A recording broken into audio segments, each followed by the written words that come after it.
Hola. Hola, buenas tardes. Bueno, muchas gracias a todos y todas por acompañarnos hoy en una nueva sesión de la UMU y la Cultura Científica, que es el ciclo de conferencias que realizamos en la Unidad de Cultura Científica de la Universidad de Murcia junto a la Sala de Ámbito Cultural del Corte Inglés. Hoy vamos a hablar de un tema que nos atraviesa casi todas de las que estamos aquí presentes, que es la salud femenina. Seguro que muchas de nosotras hemos escuchado hablar, en muchas ocasiones nos han dicho que, bueno, que la regla duela es normal, que cuando tenemos un hijo pues pasan ciertas cosas que son normales, o que tengamos, por ejemplo, yo qué sé, pequeños escapes de orina, pues también es normal cuando llega aceptada. Hoy vamos a descubrir si todo esto que nos han contado es así o no, o simplemente nos hemos acostumbrado porque llevamos años escuchando este imaginario colectivo. Para ello contamos con una grandísima experta en el tema, como es María Elena del Baño Aledo, que es profesora titular de fisioterapia de la Universidad de Murcia y además una gran divulgadora, que trata de transmitir todo este conocimiento en salud femenina al mundo. Con nuestra charla de hoy vamos a desmitificar todo este contenido y vamos a contar con un gran aliado para hablar de ello, que es la fisioterapia. No me quiero extender, por lo tanto os dejo con ella, espero que disfrutéis mucho y que cuando termine la charla os podéis decir, vaya, esto que pensaba que es normal, pues no lo es tanto, que significa que habremos aprendido mucho. Muchísimas gracias.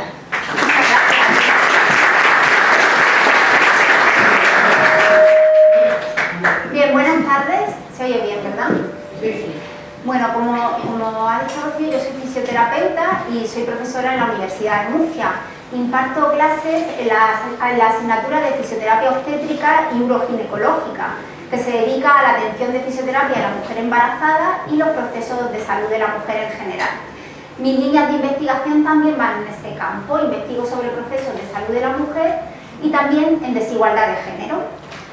El enfoque de mi charla es presentar algunos mitos que existen sobre la salud de la mujer y cómo la ciencia puede ayudar a derrocarlos y la fisioterapia mejorar la calidad de vida de las mujeres. Para ello empezaré planteándoles una escena que probablemente sea conocida por todas. Una chica joven, 15 años, está estudiando en su casa, tiene un examen al día siguiente y ese día le ha venido la regla y está muy molesta. Aparte del dolor pélvico, nota pinchazos en la zona lumbar, le duele la cabeza y le cuesta concentrarse. Consulta a su hermana mayor, a su madre, a cualquier mujer que haya en la casa, que qué puede hacer porque necesita estudiar, no puede estar tumbadita, que es lo que el cuerpo le pide. Muchacha, pues tómate un ibuprofeno, tómate un ibuprofeno, que es que la regla duele, es normal, te ha pillado un mal mes, ¿no? Bueno, pues ella se automedica, consigue aliviar un poquito el dolor, se concentra, estudia y hace su examen. Pero cada mes, con cada ciclo menstrual, este dolor se repite. Y es un dolor que en ocasiones le impide ir al instituto. Cuando ya llega a la universidad hay días que no puede ir a clase o tiene que ausentarse de clase por lo mucho que le duele. Pasa el tiempo, es una chica heterosexual, conoce a un chico, tiene ya 30 años y decide tener un hijo. Lo intentan después de un año, año y medio, el embarazo no llega. Y entonces, cuando la fecundación, la procreación está aceptada, pues le hacen unas pruebas. Y en esas pruebas médicas descubre que tiene endometriosis.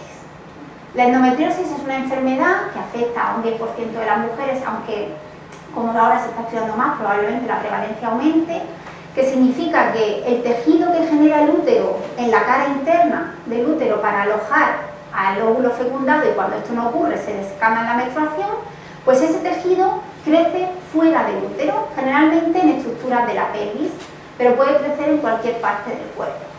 Esto provoca dolores intensísimos, por supuesto dolor menstrual, aparte de infertilidad en muchos casos. El dolor que le decían que era normal hace 15 años, ¿era normal o lo han normalizado? Pues de eso es de lo que va la charla de hoy. Entonces, hay que decir que no hacer pruebas en su inicio fue un error. Y errores en ciencias de la salud, pues los profesionales sanitarios siempre hemos cometido errores. Errores en los enfoques terapéuticos, errores a la hora de determinar, de comprender lo que le pasa a un paciente. en la historia de la salud, pues esos errores muchas veces han estado provocados porque no contábamos con los medios que nos permitían adquirir el conocimiento. Y en ese sentido, la evolución tecnológica y la farmacéutica ha hecho mucho por mejorar la atención de los pacientes. Hoy en día, ¿qué sería la ciencia de la salud sin los rayos X? Sin la ecografía. O en cuanto a ¿qué seríamos ahora sin las vacunas, los antibióticos, la anestesia? No hay muchos avances que nos han permitido comprender mejor los procesos de salud y enfermedad del cuerpo. Entonces, es verdad que el desconocimiento puede ser causa pues eso, de estas malas decisiones. Pero no solamente ese es uno de los motivos. Voy a plantearles algunos. No sé si conocen a Galeno de Pérgamo. Galeno de Pérgamo era un médico griego que trabajaba bajo el Imperio Romano y se suena su nombre porque a los médicos antiguamente se le llamaban galenos. Él se disputa con Hipócrates lo de ser el padre de la medicina porque hizo grandes contribuciones a esta ciencia. En concreto, él era un gran anatomista, hacía disecciones anatómicas y describía lo que veía, contribuyendo mucho al enfoque del cuerpo. Pero ¿qué pasaba?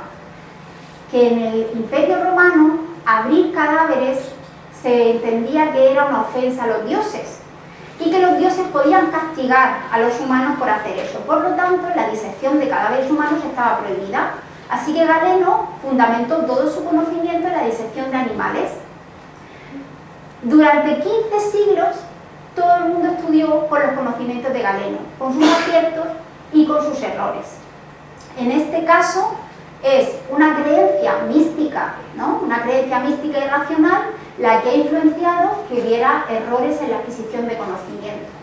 Tuvo que llegar Andrea Vesalius en el siglo XVI para corregir los errores de Galeno cuando ya se podían diseccionar cadáveres humanos, que por cierto se podía hacer desde la Edad Media, curiosamente, ¿no? Que parece que es una etapa muy oscura para la ciencia, pero la religión católica diferenciaba bien el alma del cuerpo y permitía la disección de cadáveres humanos. No solamente las creencias irracionales influyen en estas malas comprensiones del cuerpo humano, también motivos tan humanos como el orgullo.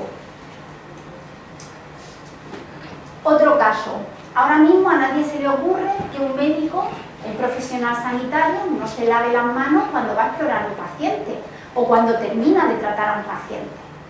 Bueno, pues el lavado de manos, no hay posibilidad de traer sillas para que se pueda sentar la gente que hay detrás.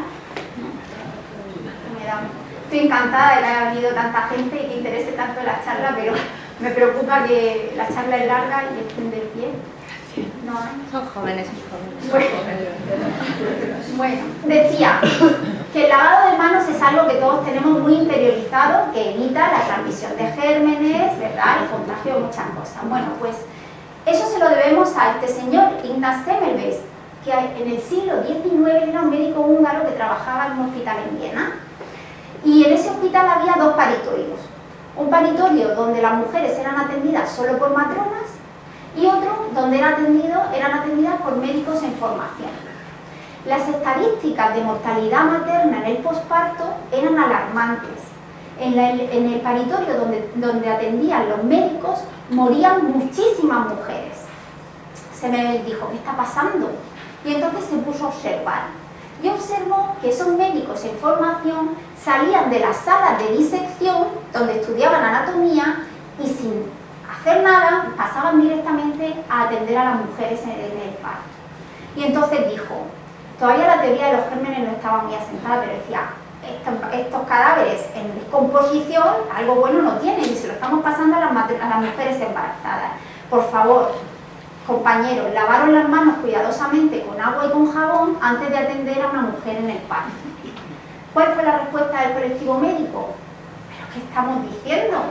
No estuvieron nada de acuerdo con ello. Primero, porque ellos no podían ser responsables de la mortalidad de las mujeres y segundo, por un motivo higiénico.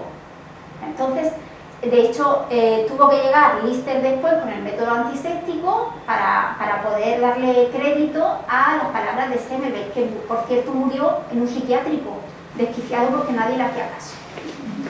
Motivos entonces de creencias erróneas, el desconocimiento, creencias místicas y racionales, el orgullo. Y ahora quiero plantearles otra escena. Una mujer asiste a urgencias y refiere dolor difuso en el pecho, que se le va a la espalda, náuseas y fatiga. Está muy cansada. Le diagnostican ansiedad y le recetan un ansiolítico y se va a su casa. Al día siguiente vuelve a consultar porque el dolor no ha bajado. Sigue teniendo náuseas, sigue teniendo cansancio. Es ansiedad, es que la medicación todavía no ha hecho efecto. Vuelve a tu casa. Al tercer día ingresa con un infarto. Esto no es una anécdota, es la brecha de género en salud. ¿Vale? ¿Qué quiere decir esto? Que la no inclusión de la percepción de género en la atención sanitaria ha provocado desigualdades en el tratamiento de hombres y mujeres, con un claro perjuicio para la salud de las mujeres. Y en concreto vamos a hablar de la brecha de género en dolor. Las causas de esto están no solamente en el tratamiento, en la atención sanitaria, sino también en las investigaciones que se hacen en salud. Está claro que hombres y mujeres somos iguales en derechos y oportunidades, o debemos serlo, ¿no? Para allá vamos. Pero lo que no somos iguales es en términos biológicos. Nuestro metabolismo, la composición corporal, el sistema inmune, la respuesta a nuestro sistema inmune y nuestro sistema hormonal es radicalmente distinto. Y eso hace que las enfermedades se expresen de manera distinta en hombres y en mujeres. Y eso hace que nuestros cuerpos respondan a los fármacos de manera diferente. Hace 20 años que se intenta promover la inclusión de mujeres en igualdad de número que los hombres en los ensayos clínicos, porque durante mucho tiempo el cuerpo que se estudiaba era el del hombre, y con los infartos pasaba eso. Entonces los síntomas de infarto no son iguales en hombres que en mujeres, y ahora se sabe, y ahora esto ya no se escapa, ¿no? Pero en su momento era difícil. Bueno, pues se estudiaba mucho el cuerpo del hombre. Desde hace 20 años digo que se hacen intentos por equilibrar esto. Sin embargo, a día de hoy hay evidencias que nos dicen que en algunas áreas temáticas las mujeres son solamente el 30% de las muestras de los estudios. ¿Qué consecuencias tiene eso? Pues que un cuerpo está menos estudiado que el otro, ¿no? Y eso provoca diagnósticos tardíos, como hemos visto en nuestra escena. Los diagnósticos tardíos no solamente vienen por este motivo que hemos dicho, también vienen porque los síntomas de las mujeres en la práctica clínica son subestimados. Y además suelen ser atribuidos a factores psicológicos más que a una causa orgánica, más que a una enfermedad subyacente, y por lo tanto no se investigan esas causas. ¿Por qué esto es así? Bueno, pues aquí seguro que todos tenemos una opinión, pero pues siendo así un poco, bueno, pues sin entrar mucho, ¿no?, en una visión feminista de esto, que desde luego lo tiene, esto es así porque las mujeres padecemos unas patologías o unos síntomas de manera muy frecuente, y lo que ocurre con mucha frecuencia tiende a normalizarse. Es el caso del dolor, y en concreto el dolor crónico. Las mujeres padecemos más dolor crónico que los hombres, y además nuestro umbral del dolor, aunque en los partos nos comportemos como jabatas, ¿no?, el umbral del dolor es más bajo, por lo tanto consultamos más por ese motivo. Consultamos mucho por dolor, y al final ese dolor tiende por normalizarse, ¿no? Por eso también hay diagnósticos tardíos. Que se normalice el sufrimiento y no se busque la causa es un seco en la atención sanitaria, ¿vale? Y se hacen muchos intentos para tratar de combatir esto, ¿vale? Pero sigue ocurriendo. Y como se asume que muchos de los síntomas que tienen las mujeres tienen una base psicosocial, el tratamiento es psiquiatrizarlo y medicalizarlo, en vez de indagar la causa. Bueno, pues este es el marco en el que vamos a estudiar a la mujer que les presento a continuación. Vamos a estudiar a una mujer a lo largo de su vida, aquí nuestra protagonista, porque hay mitos asociados a su salud que ocurren en un momento determinado de nuestra vida como mujeres o, aunque duren muchos años, también suelen desencadenarse en un momento determinado. Así que vamos a empezar pues, por la más tierna infancia. Imaginemos que nuestra niña tiene 5 años, ¿vale? Y pues a los 5 años es la edad de descubrir el mundo y de descubrir el cuerpo, ¿no? Y entonces esta niña puede preguntarse cómo es una vulva normal, porque probablemente es la única parte del cuerpo que no ha visto en las personas que le rodean. Y además, si lo pensamos, tampoco es fácil para una niña o para una mujer verse la vulva de manera espontánea. Los niños lo tienen más fácil. Cualquier niño desnudo, con mirar hacia abajo, ver su imagen proyectada en el espejo, ya tiene una imagen de sus genitales. Pero las niñas necesitan pues, adquirir cierta postura, usar un espejito y tener alguna referencia. Y mirarse los genitales pues nunca ha estado muy bien aceptado socialmente. Por lo tanto, las niñas se han mirado. ¿Qué implicaciones tiene eso? Pues que la imagen corporal que adquirimos, o sea, la representación social que adquirimos de esa estructura corporal es una imagen estereotipada.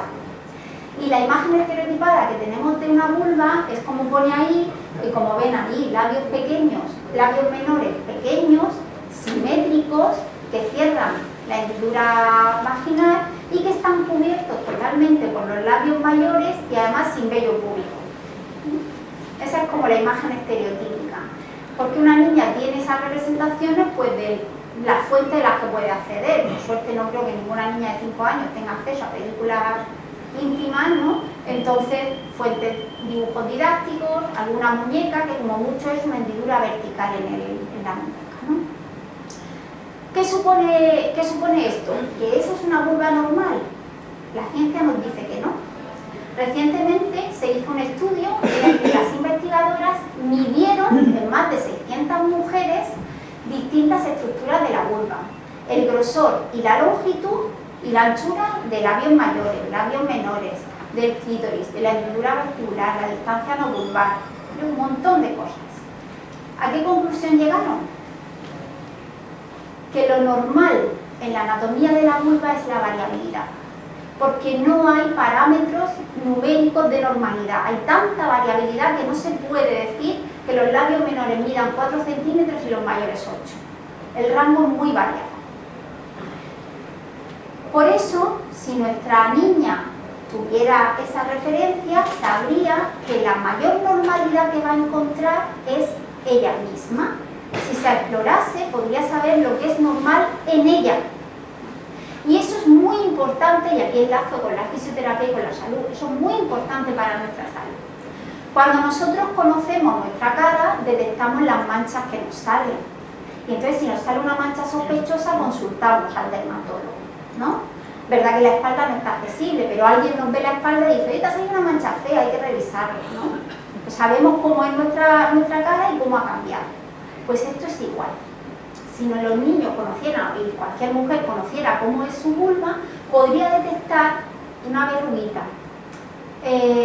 cambios en la coloración, cambios en la hidratación, una cicatriz que no está cerrando como debe, en el caso de una biseotomía, cambios en el flujo, en la viscosidad, en la consistencia, en el color, en el olor. Y entonces podría pedir ayuda cuando algo no va bien. Pero si nuestra imagen no es realista, perdemos esa posibilidad de consultar cuando hace falta. Y luego he puesto aquí también que el conocimiento del propio cuerpo contribuye a crear una imagen positiva de una misma. Y esto es a colación de la cirugía estética. Esto yo lo actualicé el año pasado, no sé si habrá cambiado del año pasado hasta entonces. Pero las mujeres solemos solicitar 2 intervenciones de cirugía estética principalmente. ¿Podemos pensar cuáles son? Rinoplastia y aumento de pecho. Pero resulta que lo que ha crecido muchísimo no está en los primeros, pero lo que ha crecido muchísimo es una intervención quirúrgica que se llama labioplastia. Su nombre ya nos orienta a lo que es, según lo definen, una intervención para corregir el tamaño y la simetría de los labios menores. Esa intervención supone un recorte de esos labios. Yo no sé lo que pensarán ustedes, pero a mí esa intervención me recuerda muy poco a un procedimiento sanitario y mucho más a un procedimiento de ablación genital.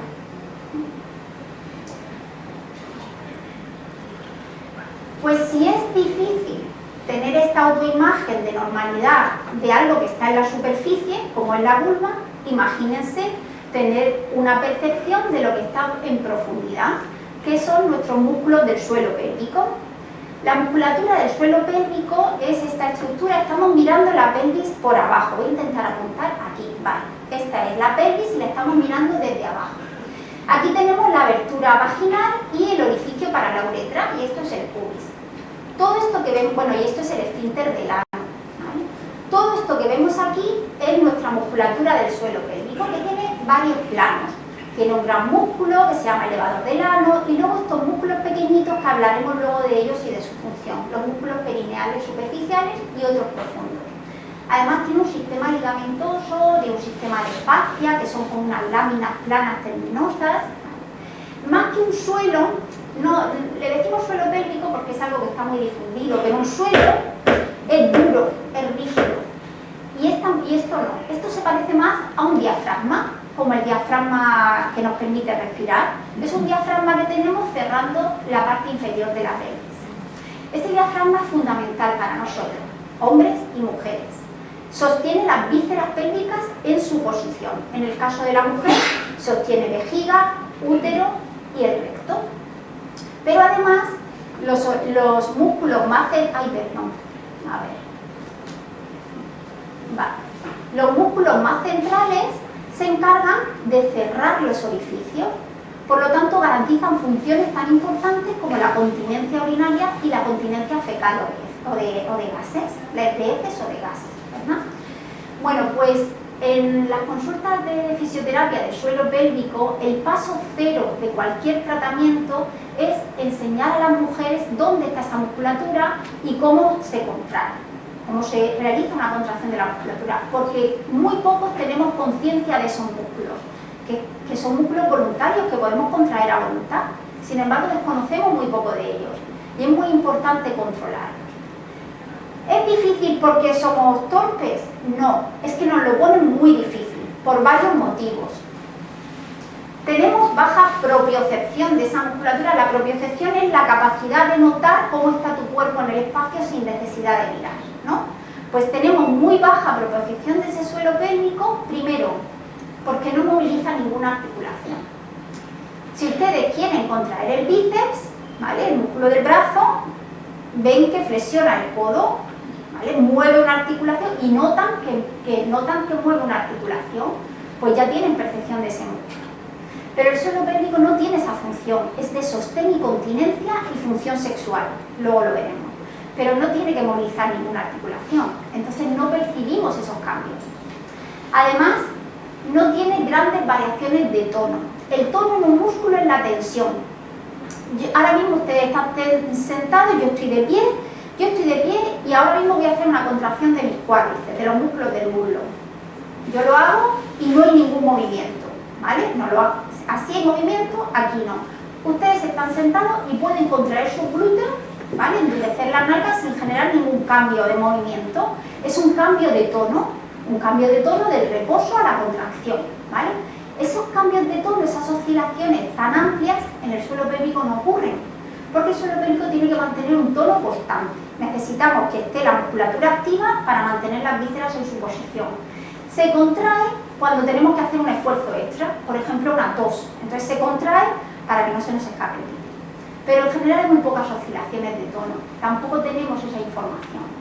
Y además carecemos de información visual, porque para ver cómo se contrae mi suelo pélvico yo tendría que hacer una postura en absoluto inadecuada en este contexto, ¿no? Por lo tanto, la recomendación que damos desde fisioterapia es que hay que explorarse y hay que conocerse.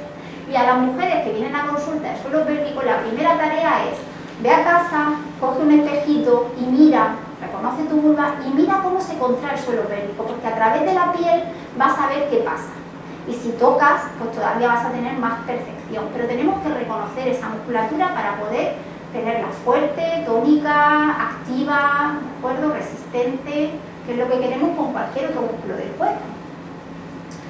Bueno, seguimos avanzando.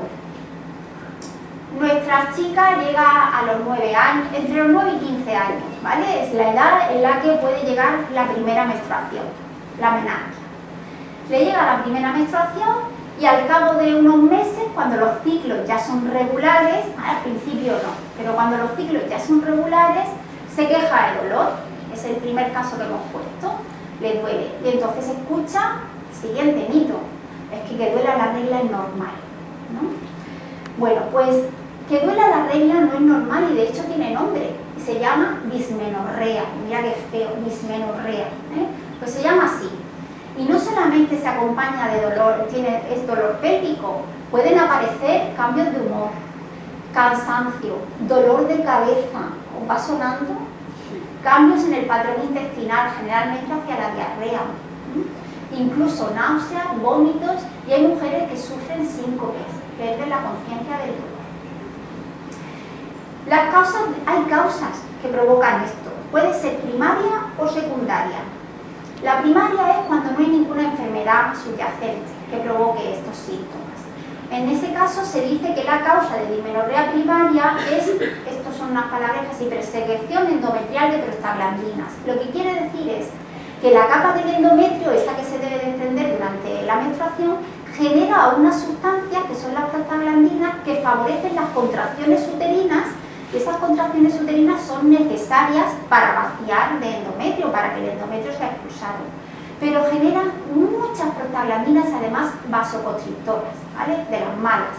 Y entonces contraen, las contracciones uterinas son muy potentes y de ahí viene ese dolor intenso. Bueno, como vemos, que duela la regla, no sé si es normal o no, pero desde luego es muy frecuente, ¿no? Puede ocurrir entre un 45 y un 95% de las mujeres en edad reproductiva. ¿Por qué una horquilla tan grande?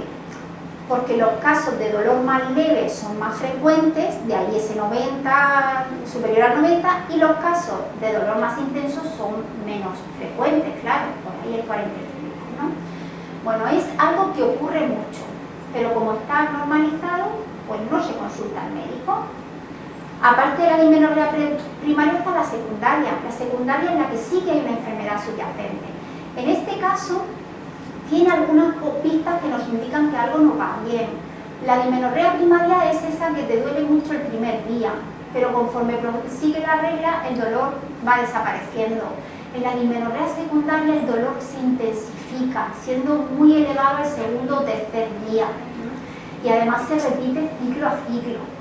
Entonces, en un dolor así, sin lugar a dudas, hay que consultar, porque puede haber una enfermedad, la endometriosis que hemos visto antes, o enfermedades que no son necesariamente ginecológicas. Todos los órganos que están en la zona pueden afectar. Por ejemplo, una enfermedad del tracto digestivo, como la enfermedad de Crohn, puede provocar dolores menstruales intensos. Por lo tanto, cualquier dolor intenso tiene que ser motivo de consulta. Pero la realidad es, y las evidencias científicas nos dicen, que más del 70% de las mujeres se automedican. Y cuando yo he preguntado aquí, ¿qué le recomienda a la hermana? Ibuprofeno, antiinflamatorio, ¿no? Pero a lo mejor alguien, mis alumnas dicen paracetamol. Una dijo, a mí, como no sea con un diazepam, no se me pasa. O sea, a ese nivel. Es decir, nos automedicamos, a veces con medicamentos sin beneficio comprobado, ¿vale? Y además a dosis subterapéuticas, porque cuando a mí me recetan un medicamento, yo les confieso, ahora tomo medicación para el colesterol, y entonces yo sé que tengo que tomar una pastilla de 5 o 10 miligramos todas las noches, durante 4 meses. Pero para el dolor menstrual a mí nunca me han pautado nada. Yo no sé si son 2, 3 pastillas, cada cuántos días, cuándo tengo que dejar la medicación, cuál es el máximo que puedo tomar. Es decir, que nos automedicamos sin conocimiento de las dosis. Y además esto ha generado, bueno, el 25% de las mujeres han visto que tiene dolor resistente a estos tratamientos. Frente a esto, la fisioterapia aboga por un tratamiento basado en agentes físicos y ejercicio terapéutico y masaje. Nuestras técnicas, como la aplicación de calor local, el masaje de tejido conjuntivo, que es un masaje de fricción sobre los tejidos, el ejercicio, movilizaciones suaves, estiramientos, el yoga, el pilates, caminar, ejercicio aeróbico, caminar tranquilamente, cualquier ejercicio de movilidad pélvica, moverse sobre una pelota, todo eso alivia el dolor, porque oxigena, moviliza articulaciones y esa isquemia la libera un poco. Además, la práctica regular de ejercicio físico también ayuda a llevar la dismenorrea. Por supuesto, también se pueden hacer cambios alimenticios, pero no es mi competencia hablarlo, pero la alimentación también influye en la intensidad del dolor menstrual. La fisioterapia aparece como complemento e incluso como alternativa a la medicación en los casos leves y moderados. Así que es algo, y además los fisioterapeutas no queremos que las pacientes cada ciclo que le duele la menstruación vengan a nuestra consulta, que nosotros le hagamos las técnicas, porque esto se repite y lo que queremos es que nuestras pacientes se empoderen en su propio autocuidado y entonces enseñamos a nuestras pacientes a manejar su dolor, porque cuando una siente que tiene herramientas parece que se lleva de otra manera, ¿no? Entonces ese es nuestro enfoque. Bien, seguimos avanzando y bueno, pues la chica madura, nos vamos a poner en la situación de que es una chica heterosexual porque empieza a tener sus primeras relaciones con penetración y entonces viene otro mito, porque ella, que ha experimentado el sexo bien con ella misma o en pareja, pues ha visto que escapa, bueno, pues que llega al orgasmo, ¿no? Al clímax de su relación. Pero cuando empieza a tener relaciones con penetración, siente que eso tampoco le aporta, bueno, la intimidad, el encuentro con el otro, los juegos, pero que tampoco es una cosa, la penetración no le resulta tan placentera como podría parecer. Entonces escucha esto, bueno, es que hay dos tipos de orgasmo, el clitoriano y el vaginal. Y entonces pues a lo mejor es que el vaginal en ella pues no sabe. Entonces, ¿qué hacemos las mujeres cuando algo no nos comportamos de acuerdo a lo que se supone que debe ocurrir? Nos callamos. El silencio también perpetúa los mitos. Entonces, ¿a quién le debemos esto de que hay dos tipos de orgasmo? Pues al padre del psicoanálisis, el doctor Sigmund Freud.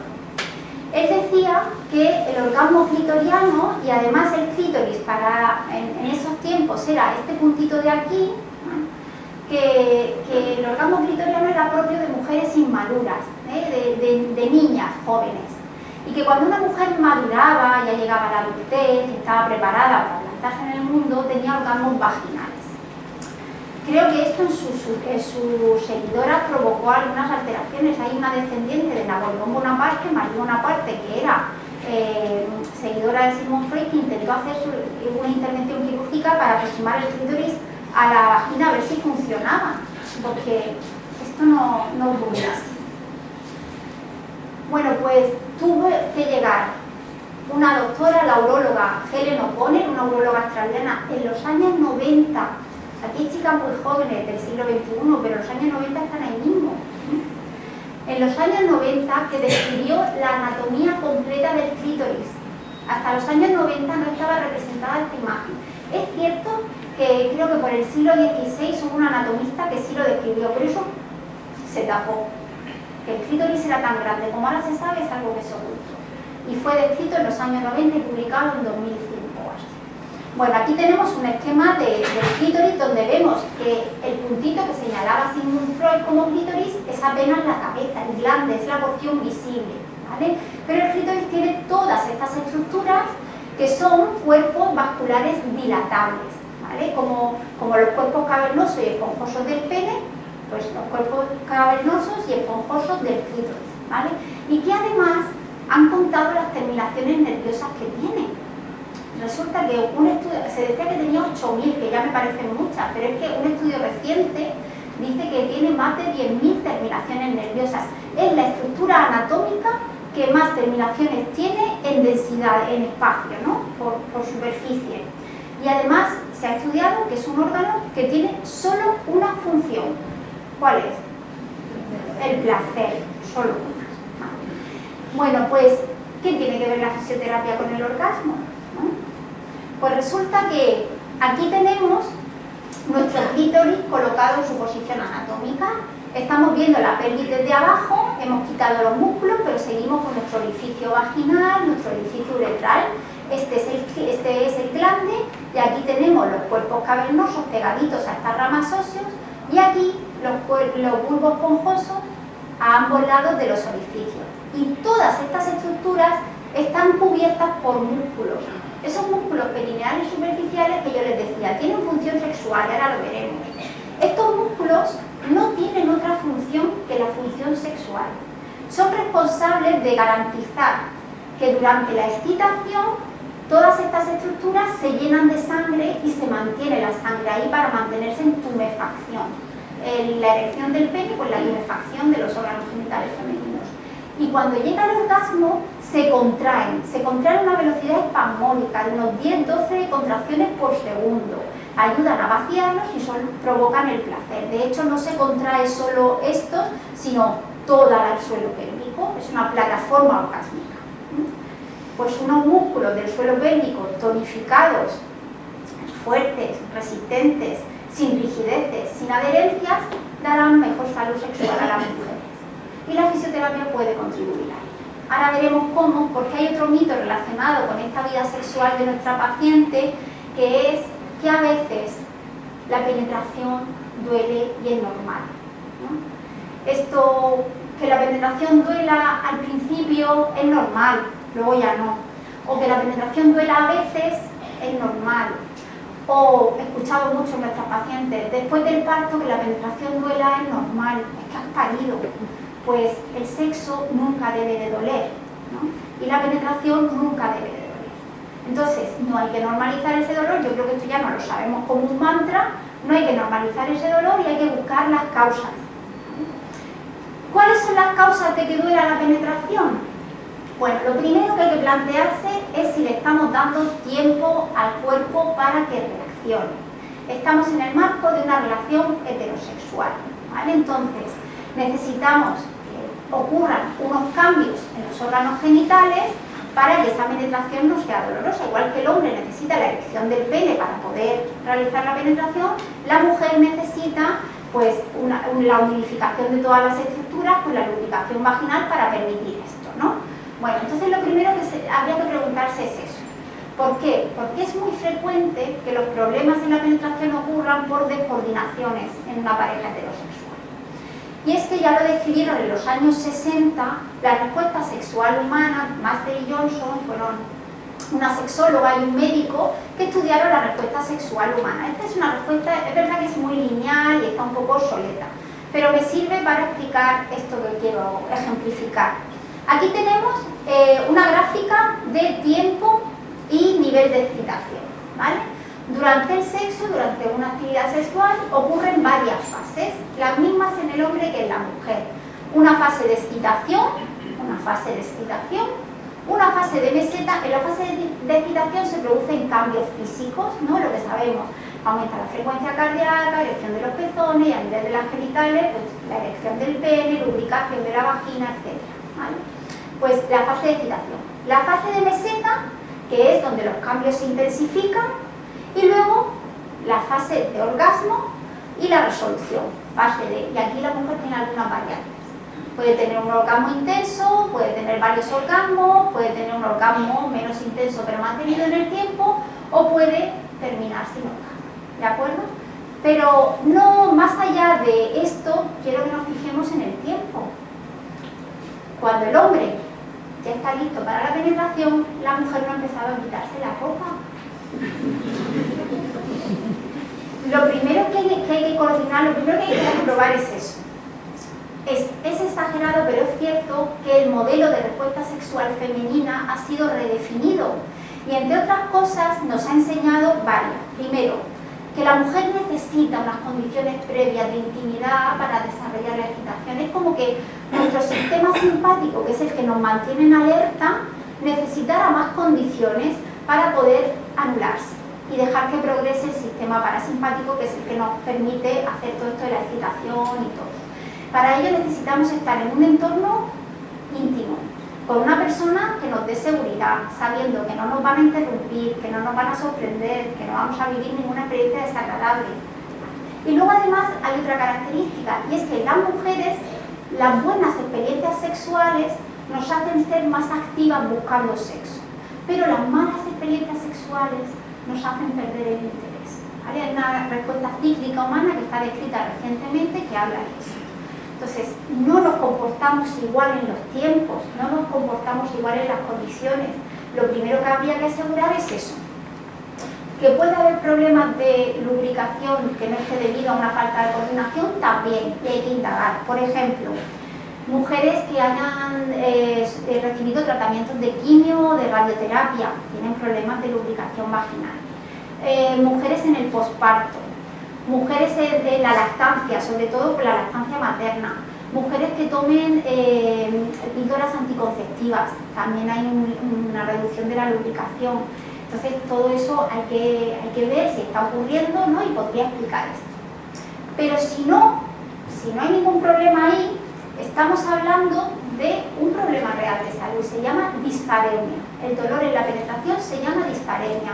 Y hay grados, leve, moderado y grave. El grave se llama vaginismo, es la imposibilidad total de lograr la penetración. Y esto ocurre por una contracción espasmódica e involuntaria de toda la musculatura y está asociado a traumas sexuales previos. En este caso el tratamiento es principalmente psicológico, ¿no? Pero bueno, dentro de la dispareunia también hay que saber que hay varias causas. Se habla de dispareunia profunda cuando la causa está en órganos profundos de la pelvis. Una vez más, la endometriosis surge como motivo de dispareunia y cualquier enfermedad pélvica. Pero luego también hay dispareunia superficial. Es esa en la que el dolor está en la entrada a la penetración, ¿no? Y entonces son las estructuras superficiales las que están afectadas. Puede deberse a hipertonía, ¿vale? El hipotono es músculo flojo, el hipertono es un músculo muy tenso, ¿vale? Pues hipertonía de los músculos del suelo pélvico, cicatrices poco elásticas. ¿Qué cicatrices tienen las mujeres en la vulva? La episiotomía del parto, ¿no? Pues una cicatriz poco elástica e incluso la presencia de puntos gatillo. ¿Les suena lo de los puntos gatillo? Esos puntos dolorosos que todos tenemos en el trapecio, ¿vale? Un punto que cuando lo presionas se nota en una banda tensa y te da un dolor irradiado, ¿vale? Y los fisios somos expertos tratando puntos gatillo con distintas técnicas, bien con terapia manual, con el uso de agujas mediante punción. Pues también hay puntos gatillo en los músculos perineales. De hecho, la causa más frecuente de dispareunia superficial son los puntos gatillo del bulbo esponjoso, del músculo que está justo en la entrada a la vagina. Por lo tanto, se puede tratar, pero hay que indagar la causa. Estos problemas se pueden resolver, pero si no consultamos y si no nos toman en serio tampoco. Pues creo que ha llegado el momento de convertir en madre a nuestra mujer. Decide tener un hijo, tiene un bebé y entonces pues me he quedado con uno de las muchas cosas que pueden pasar en el posparto, pero se le escapa el pipí cuando tose, no a la primera tos, pero después, como tenga un ataque de tos o 3 estornudos seguidos, ahí sí que se le escapa. Y entonces le dicen, mujer, si es que tienes un hijo, o 2 o 3, si es que acabas de parir, ¿no? Hace 6 meses que pariste, es que se te escape una gota es normal. Pues les voy a decir lo que es normal en el tema de la micción. Lo normal es orinar cada 3 horas, respetando el descanso nocturno, es decir, sin levantarse durante la noche y con continencia completa entre micciones, es decir, que haya 0 fugas entre micciones. Lo de las 3 horas me lo puedo saltar, porque depende del agua que bebamos, pues para ser más o menos frecuente. Lo del descanso nocturno tiene que ser así, no podemos levantarnos a orinar, que no nos despierten la gana de orinar, ¿vale? Y con continencia total entre micciones. Y aquí la definición de incontinencia se ha actualizado mucho. Cualquier escape involuntario de orina es incontinencia urinaria y es un problema de salud. Porque además es un problema que es muy frecuente. Aquí ven algunos datos, ¿no? 400 millones de personas en el mundo, 6,5 millones en España. Está por delante de enfermedades tan frecuentes como estas. 1 de cada 4 mujeres a partir de 35 años y esto sube conforme aumenta la edad. Es algo muy frecuente, pero que sea frecuente no tiene que ser normal. ¿Por qué ocurre?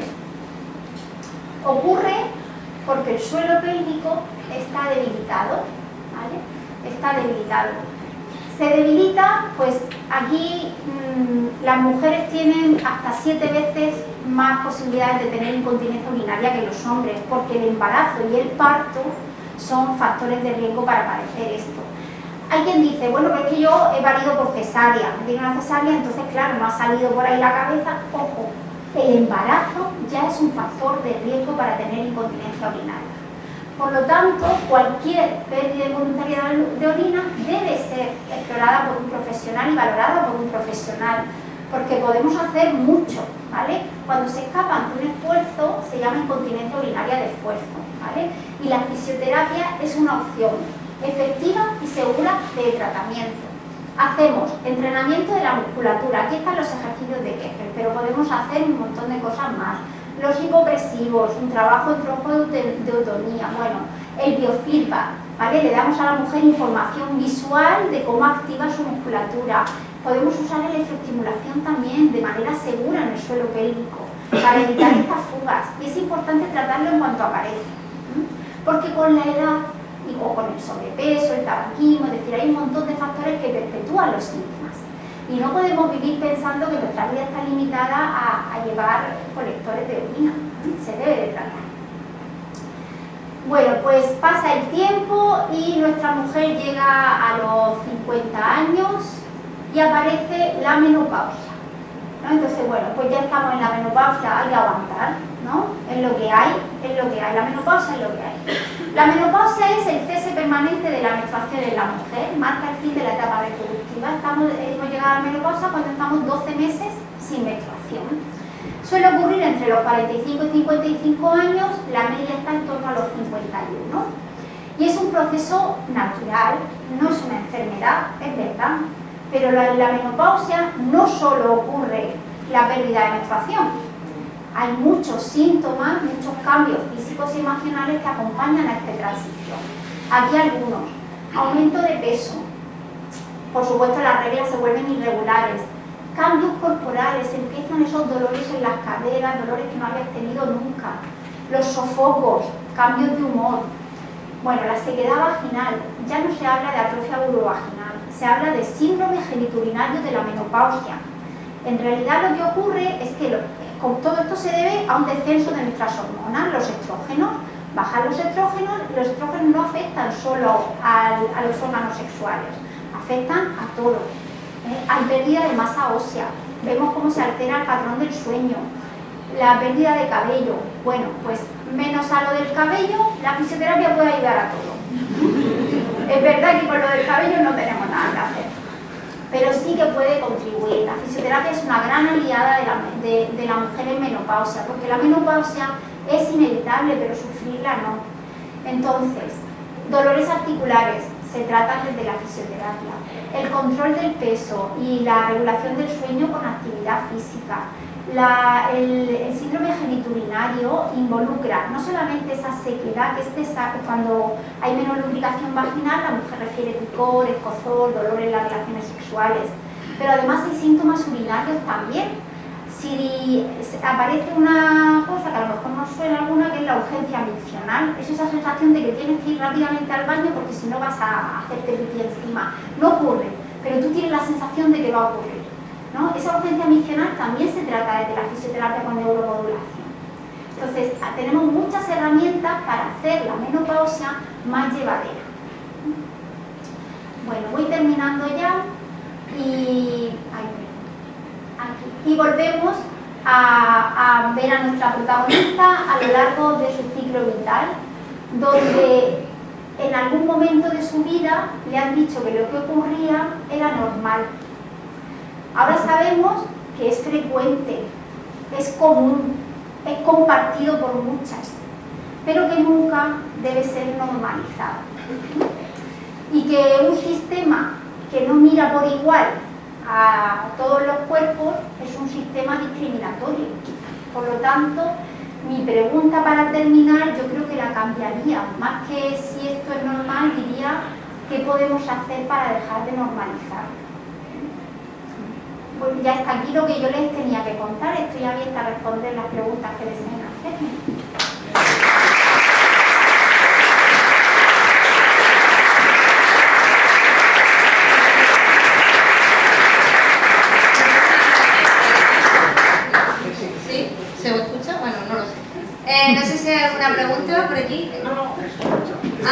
¿Hay alguna pregunta? Voy a coger el agua.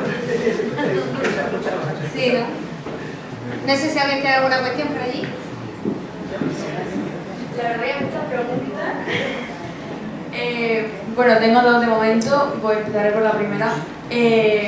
A nivel para trabajar el suelo pélvico, yo de repente tengo 20 años y la verdad que estoy bastante interesada y cómo poder hacer y nada, consejos para fortalecerlo.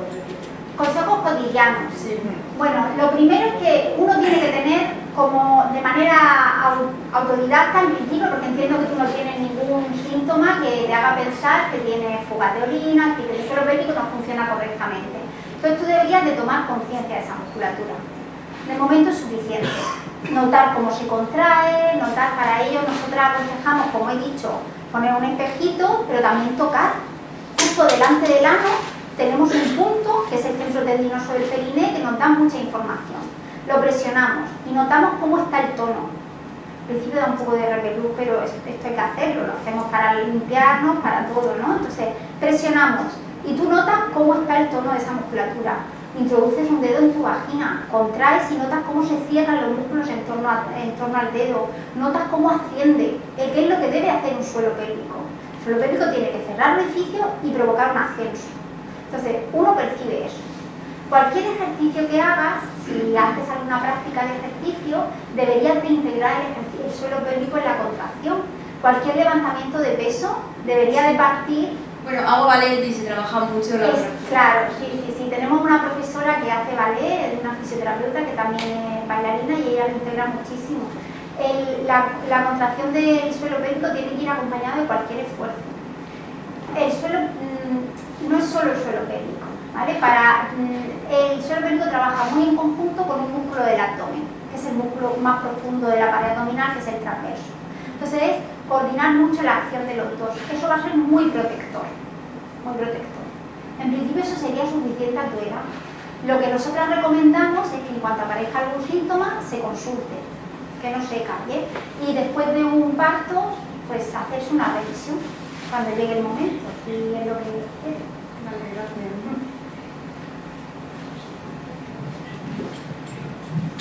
Bueno, hola.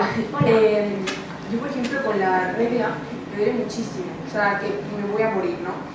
Entonces, a mí solamente me han recomendado, cada médico que he ido a varios encima, que me tome un antiinflamatorio. Yo me llego a tomar un Enantium cada, pues eso, 8 horas, porque no aguanto. Incluso a veces que tengo que alternarlo con paracetamol por el dolor, y no se me va. Entonces ya no sé qué hacer, ¿sabes?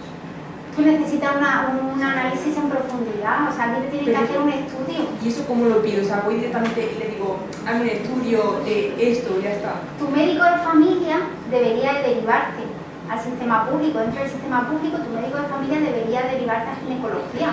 Hay que descartar ovario poliquístico, hay que descartar adenomiosis, hay que descartar muchas cosas porque si es una cosa, vamos a ver, la menstruación molesta, ¿vale? Hay un dolor, una molestia que es normal, que es esa en la que la notas, ¿vale? Tienes sensación de que algo está pasando en tu interior, ¿vale? La notas, pero tiene que ser una molestia que no te impida hacer tu vida normal. En el momento en el que tú tienes que parar de hacer algo, que tienes que tumbarte porque no puedes hacer algo, sentarte de clase, no asistir a una... Eso es un dolor que te está indicando que algo no es un dolor funcional, no es un dolor normal. Entonces hay que consultar. Lo que pasa es que a veces pues la respuesta es esta. Tómate, no, vamos a ver si hay algo. Porque puede haber cosas, puede haber un ovario poliquístico y eso se trata, puede haber cosas que no son graves y se tratan. Y la pastilla anticonceptiva que también me han dicho, tómatela para el dolor, que yo no me estoy tomando nada en el momento, pero me han dicho, está esta opción, que solamente avisa, ¿eso funciona realmente o no? Se recomienda mucho, es que con las pastillas anticonceptivas tienes una falsa menstruación, entonces claro, no es, matamos el problema, digamos, ¿no? Pero yo creo que lo que estamos haciendo es tapar lo que puede haber de base. Y antes de tomar pastillas anticonceptivas que no dejan de tener sus efectos secundarios, yo intentaría indagar cuál es la causa. Vale, gracias. Una pregunta. Así por encima, a partir de los 80 años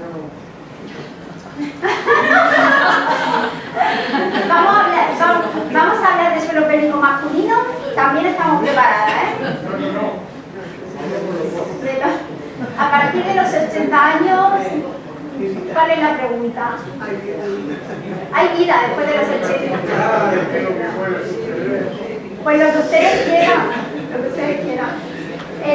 Pues uno de los mitos, bueno, es que por ejemplo el tema de la menopausia, ya lo enlazo, ¿no?, con las personas por encima de los 65 años, hay muchos mitos en torno a eso. Podría dar para una charla exclusiva en relación a esa fase de la vida. Una de ellas es que la vida sexual se ha acabado, que el deseo sexual ya no existe.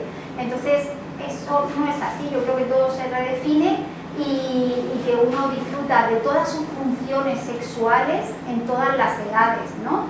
Nos alimentamos, además los seres humanos tenemos la capacidad de encontrar placer en casi todas nuestras funciones, ¿no? El caminar nos provoca placer, comer, beber, por supuesto una de nuestras funciones es la función sexual. Entonces todo en todas las edades se tiene que experimentar, ¿vamos? Yo no concibo, espero, no me visualizo en los 80 sin disfrutar de todas las cosas que me da la vida. Claro. Pero de suelo pélvico masculino también podemos hablar, que también, además esta es una de las pocas, es una de las pocas áreas de la salud que el conocimiento femenino ha ido por delante, el conocimiento del cuerpo femenino ha ido por delante en cuanto al suelo pélvico. Los primeros tratamientos que se han hecho han sido en mujeres y los hombres han venido a consulta porque las mujeres han tirado de ellos. Han dicho, oye, que mi fisio te puede ayudar con esto, ¿no? Con problemas de próstata, el crecimiento de la próstata. Y entonces hemos tenido que adaptar y hemos descubierto que tampoco funcionamos igual. Que mientras que los músculos estos del elevador del ano, que yo he dicho, los músculos estos son fundamentales en nosotras, en los hombres lo que hay que trabajar es el esfínter externo de la uretra. Es un músculo pequeñito que hay que trabajar para garantizar la continencia. Y hemos tenido que adaptar nuestras técnicas que estaban descritas para mujeres a los hombres. Lo hemos hecho muy rápido, hay que decir. Hola, bueno, quería también consultarte a lo que habló sobre la menstruación. No sé si eso es normal. Por ejemplo, yo he tenido dolores de menstruación casi desde que he empezado. Entonces, empecé, como usted dice, a conocer mi cuerpo y poder manejar el dolor. No sé si tiene que ver la hipersensibilidad al dolor de algunas mujeres con respecto al dolor normal, por ejemplo, ¿no? En mi caso es que desde los 20 hasta los 30 era insoportable el dolor para mí. Pero a partir de los 30 como que recibía un consejo de cómo tenía que manejar mi sensibilidad hacia ese dolor y logré de alguna manera, o sea, relajándome un poco, sentí que fue bajando y llegó ya casi a los 35, 36 con un dolor bastante bajo de ese dolor que tenía. Entonces, no sé si, o sea, hay algunas mujeres que somos más sensibles al dolor y hay otras que no. No sé si eso pasa o no. El dolor es subjetivo, claro que sí, pero yo no sé si un dolor que incapacita se puede lograr a minimizar de esa manera con técnicas de relajación. O sea, yo creo que un dolor que incapacita es una alerta. El dolor siempre es una alerta de que algo pasa. Entonces, un dolor muy intenso, yo creo, no sé, desde mi posición como profesional, es que hay que indagar una causa. Hay que indagar una causa y bueno, si se descarta todo, pues a lo mejor estaríamos hablando, ¿no?, de esta percepción exacerbada, pero en principio yo creo que un dolor que incapacita, controlarlo con técnicas de relajación es muy complicado. No sé si hay más cuestiones. ¿Hay algún fisioterapeuta en la sala que también sabe de esto? Que si quiere participar yo le animo. Hola, mi pregunta es sobre las dismenorreas primarias, porque yo personalmente pues, las he tenido, me he hecho exámenes, no me ha parecido nada mal, pero pues no hay como una razón para ello. Entonces quería preguntarte si había como otras ramas que se pudiesen como estudiar, como en estudios o cosas que me podría hacer para ver. Yo sé que se está haciendo mucho énfasis en la nutrición, sé que desde la nutrición se sugieren muchos cambios. Tiene que ver con la ingesta de omega, porque el pescado azul, las frutas frescas, las verduras de hoja verde, todo esto está muy recomendado para tratar de modificar esa reacción inflamatoria, ¿no? Que es ese exceso de prostaglandinas. Yo no me atrevo a dar indicaciones en ese sentido porque no soy nutricionista, pero sí que sé que hay muchas indicaciones desde la alimentación para eso, sin a lo mejor llegar a unos anticonceptivos o a medicación. Y desde la fisioterapia lo que he comentado. Pero en este caso creo que la nutrición y actividad física o el trabajo físico van de la mano.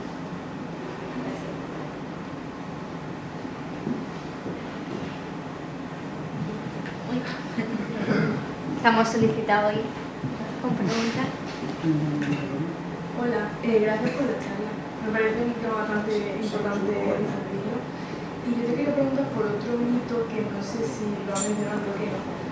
A mí me han dicho mucho, yo también tengo dismenorrea, y me han dicho mucho que cuando sea madre ya se me quitará.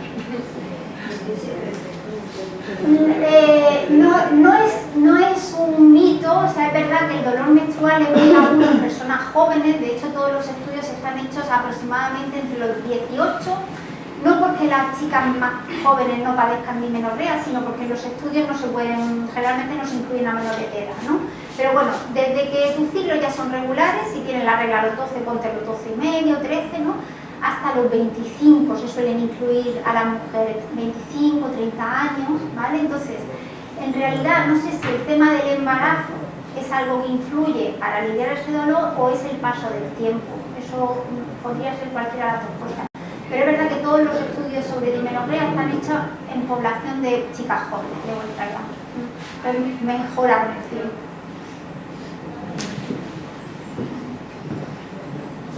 Luego aparecen los miomas y entonces te vuelve a doler otra vez, pero eso ya...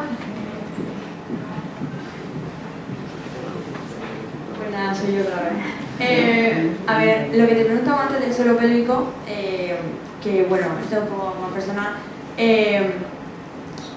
Yo, por ejemplo, me preocupa mucho ese tema porque, o sea, creo que tengo, no sé, estoy pendiente de una cita con urología y tal, pero tengo retención urinaria. Y acompañado pues de lo que ha dicho, por ejemplo, picor, escozor, sensación de voy al baño en 2 minutos o me lo hago encima, lo que ha dicho de la menopausia, o sea, yo me he visto súper reflejada, con 40 años menos, pero digo, soy yo. Entonces quería saber, o sea, obviamente pues supongo que es urología, ginecología, pero ¿se puede hacer algo desde la fisioterapia? Porque he pensado también en ir a una fisioterapéutica, o sea, una fisioterapia, eso, que es Maido, perdón, gracias, de suelo pélvico para ver pues si se puede trabajar también eso, porque no sé.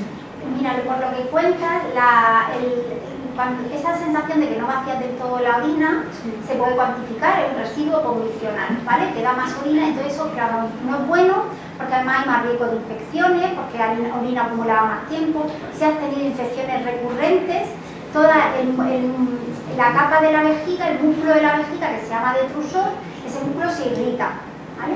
Entonces, la urgencia que tú refieres es una irritación de ese músculo, que en cuanto tiene un poquito de orina ya tiene ganas de contraerse, ¿vale? Y eso está neuromodulado, estamos modulados por el sistema nervioso. En fisioterapia nosotros trabajamos con neuromodulación para inhibir eso y con educación, ¿vale? Porque podemos ir espaciando esas menciones en el caso de que ocurriera. Entonces, yo, pudiendo haber a lo mejor infecciones o si has tenido infecciones recurrentes y todo eso, creo que la consulta a un profesional médico está muy indicada, ¿vale? Y a lo mejor ellos mismos deberían de derivarte a fisioterapia porque muchos de los síntomas que estás mencionando tienen cuando no se vacía del todo, puede que sea porque el suelo pélvico no es que esté muy blando, es que está muy denso. Está muy denso. Eso se acompaña de dolor menstrual, dolor en relaciones y otro tipo de síntomas, estreñimiento, todo eso. Entonces, eso también se puede trabajar. ¿Y desde el tratamiento que has dicho neuro algo? Ah, sí, eso es para decirle al músculo detrusor que se relaja. Vale, o sea, ¿se puede lograr erradicar del todo, o sea, haciendo ejercicio que me recomienden y tal, o simplemente se alivia? Depende de cuál sea la causa. Esto que llamamos neuromodulación es muy eficaz para la incontinencia, para la vejiga hiperactiva. De hecho, hay un protocolo, que no somos grupo, hay un protocolo muy estándar que tú sabes que haces 12 sesiones de 30 minutos con tanta intensidad y a partir de unas sesiones la mujer refiere mejoría. Pero depende de las causas, todo lo que sea, tener en cuenta una cosa. En fisioterapia, en cualquier especialidad, bueno, no hay especialidades reconocidas, pero cualquier área de trabajo, lo agudo, es decir, lo que lleva poco tiempo instaurado en tu cuerpo, se resuelve fenomenal. Ahí, de hecho, la fisioterapia del suelo pélvico, nosotros siempre decimos que las patologías son muy agradecidas, porque enseguida encontramos solución. Pero cuando algo está cronificado, ya es más complejo en todo. O sea, yo tengo que ir cuanto antes. Tú tienes que hacer tu consulta cuanto antes, pero ve al urólogo. Pues me soluciona la vida. O sea, muchas gracias. Me alegro. Perfecto, pues si no hay más preguntas, la próxima charla... Yo creo que se te va a oír sin el micro. Primero, gracias por la charla.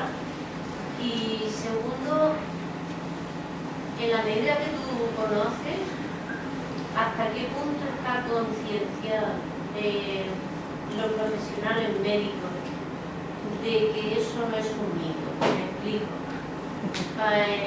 Yo creo que es muchísimo más alto que el tanto por ciento de mujeres con endometriosis. Ya. Aquí hay uno. Lo que has comentado que te dijo el médico de tómate algo, eso es normal, llevo oyéndolo toda mi vida, me lo ha dicho todo el mundo. Es un dolor que te muere, es así. Pero tal y como está la sanidad española, un médico de cabecera te va a mandar a un ginecólogo. Segundo, y al fisio, perdón un segundo, es que diagnosticar una endometriosis no es fácil ni barato, y es mucho más fácil tomarte un paracetamol cada 8 horas. Yo creo que la vocación de cualquier personal sanitario es mejorar la vida de sus pacientes, parto de eso. Nuestros estereotipos pueden jugar en nuestra contra. Entonces, si nos consultan muchas veces por un dolor que no consideramos relevante, probablemente no siempre se acierte, ¿no? No siempre se acierte. Pero yo creo que si una mujer se te planta delante y te dice, me duele, o sea, te describe cómo es el dolor, hablamos, no lo... Estás empezando, eres una mujer. Ya parirás y te enterarás de lo que es un dolor. Pues en ese caso tenemos que... Eso es normal. Ya, sí. Cuando te canses, cuando te cases se te quitará.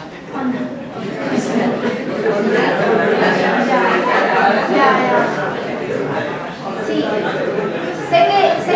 Sé que lo que cuentan no es una anécdota. El problema es que tengo cierta edad, pero es que no ha cambiado la cosa. Es que te siguen diciendo lo mismo. Yo creo que las mujeres tenemos que insistir. Es la única manera. Tenemos que insistir. Tal y como está la sanidad española, económicamente no es fácil. Pero un médico no te dice que no porque esté pensando en lo que va a costar una intervención. Un médico te dice que no por su desconocimiento, por lo que sea, o porque realmente considera que no. Pero no está pensando en términos de economía, de la financiación de la sanidad pública. Yo creo que nosotros tenemos que reclamar y en eso sí que tenemos que ponernos insistentes. Respecto a derivar a un especialista, pues a lo mejor te rebota y dice no procede, pues insiste, se pone una reclamación, quiero que me va un especialista. Respecto a la fisioterapia, pues ahora se está modificando el PIAN, que es el Plan Integral de Atención a la Mujer, y se quiere incorporar atención del suelo pélvico en todos los centros de salud. En el área 2, yo soy de Cartagena, en el área 2 ya se está haciendo. Entonces, es el sitio para tratar las disfunciones leves.